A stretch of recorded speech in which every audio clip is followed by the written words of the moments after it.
ಸೀನಿಯರ್ಗಳ ಸಲಹೆ, ನಟನೆಗಾಗಿ 4 ವರ್ಷಗಳ ಕಾಲ ದೃಶ್ಯ ರಂಗತಂಡದಲ್ಲಿ ತರಬೇತಿ. ನಮಾಮಿ ನಮಾಮಿ ಈಶ್ವರ ನಾಟ್ಯ ಪೂಜಿತಂ. ಯಶ್ ಹಾಗೂ ಪ್ರಿಯಾಂಕಾ ಚೋಪ್ರಾ ನನ್ನ ರೋಲ್ ಮಾಡೆಲ್ ಎಂದ ಕಿರುತೆರೆ ನಟಿ. ಗರಿಕೆ ವಯಸ್ಸಿಗೆ ಬಂತು, ನಾ ಹೆಜ್ಜೆ ಇಟ್ಟಾಗ ಶ್ರೀಗಂಧ. ಅವನು ಮತ್ತು ಶ್ರಾವಣಿಯಲ್ಲಿ ಬಿಂದು ಆಗಿ ನಟಿಸುತ್ತಿರುವ ದೇವಿಶಾ ಯಾರು ಗೊತ್ತಾ?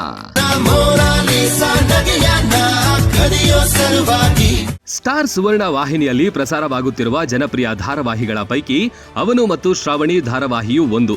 ಅವನು ಮತ್ತು ಶ್ರಾವಣಿ ಧಾರಾವಾಹಿಯಲ್ಲಿ ನಾಯಕಿ ಶ್ರಾವಣಿಯ ಅಣ್ಣನ ಹೆಂಡತಿ ಬಿಂದು ಆಗಿ ನಟಿಸುತ್ತಿರುವ ಮುದ್ದು ಮುಖದ ಬೆಡಗಿ ಹೆಸರು ದೇವಿಶಾ.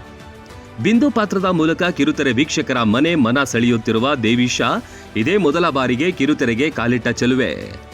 ಇಂಜಿನಿಯರಿಂಗ್ ವಿದ್ಯಾರ್ಥಿನಿಯಾಗಿದ್ದಾಗಲೇ ಸಾಂಸ್ಕೃತಿಕ ಚಟುವಟಿಕೆಗಳಲ್ಲಿ ಸಕ್ರಿಯವಾಗಿ ತೊಡಗಿಸಿಕೊಂಡಿದ್ದ ದೇವಿಶಾ ನಟಿಯಾಗುವ ಸಲುವಾಗಿ ಇಂಜಿನಿಯರಿಂಗ್ ಅನ್ನು ಅರ್ಧದಲ್ಲಿಯೇ ಮೊಟಕುಗೊಳಿಸಿ ಮಹಾನಗರಿ ಬೆಂಗಳೂರಿಗೆ ಬಂದು ಸೇರಿದ್ರು.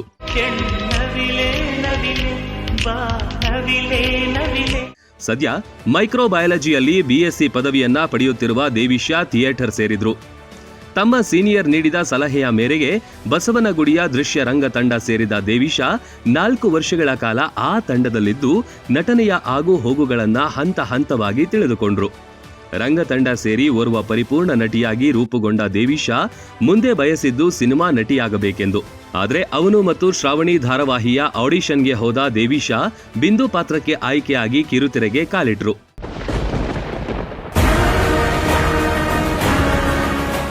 ಇನ್ನು ಬಂದ ಅವಕಾಶ ಬೇಡ ಎನ್ನದೆ ಬಿಂದು ಆಗಿ ಆಯ್ಕೆಯಾಗಿರುವ ದೇವಿಶಾ ಇಂದು ತಮ್ಮ ಮುದ್ದಾದ ನಟನೆಯ ಮೂಲಕ ಕಿರುತೆರೆಯಲ್ಲಿ ನಟನಾ ಛಾಪನ್ನು ಮೂಡಿಸುತ್ತಿದ್ದಾರೆ.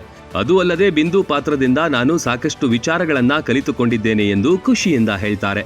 ಬಿಂದು ಪಾತ್ರ ನನ್ನಲ್ಲಿರುವ ಕಾನ್ಫಿಡೆನ್ಸ್ ಅನ್ನ ಹೆಚ್ಚು ಮಾಡಿದೆ ಎಂದು ಸಂತೋಷ ಹಂಚಿಕೊಳ್ಳುವ ದೇವಿಶಾ, ಧಾರಾವಾಹಿಗೂ ನಾಟಕಕ್ಕೂ ಸಂಪೂರ್ಣ ವ್ಯತ್ಯಾಸವಿದೆ, ಅದು ನನಗೆ ಈಗೀಗ ತಿಳಿತಾ ಇದೆ ಅಂತ ಹೇಳಿಕೊಂಡಿದ್ದಾರೆ. ಪೋಷಕ ಪಾತ್ರಗಳ ಮೂಲಕ ಕಿರುತೆರೆಗೆ ಕಾಲಿಟ್ಟು ತಮ್ಮ ನಟನೆಯ ಮೂಲಕ ವೀಕ್ಷಕರಿಗೆ ಮನರಂಜನೆಯ ರಸದೌತಣ ಉಣಬಡಿಸುತ್ತಿರುವ ದೇವಿಶಾ ಅವರು ಉತ್ತಮ ಅವಕಾಶ, ಕಥೆ ದೊರೆತರೆ ಸಿನಿಮಾದಲ್ಲಿ ನಟಿಸಲು ತಯಾರಿದ್ದೇನೆ ಎಂಬ ಆಸೆಯನ್ನ ವ್ಯಕ್ತಪಡಿಸಿದ್ದಾರೆ. ರಾಕಿಂಗ್ ಸ್ಟಾರ್ ಯಶ್ ಹಾಗೂ ಪ್ರಿಯಾಂಕಾ ಚೋಪ್ರಾ ಅವರೇ ನನ್ನ ರೋಲ್ ಮಾಡೆಲ್ ಎಂದು ಹೇಳುವ ದೇವಿಶಾ ಅವರ ನಟನಾ ಪಯಣ ಕಲರ್ಫುಲ್ ಆಗಿ ಸಾಗಲಿ ಎನ್ನುವುದೇ ನಮ್ಮ ಆಶಯ.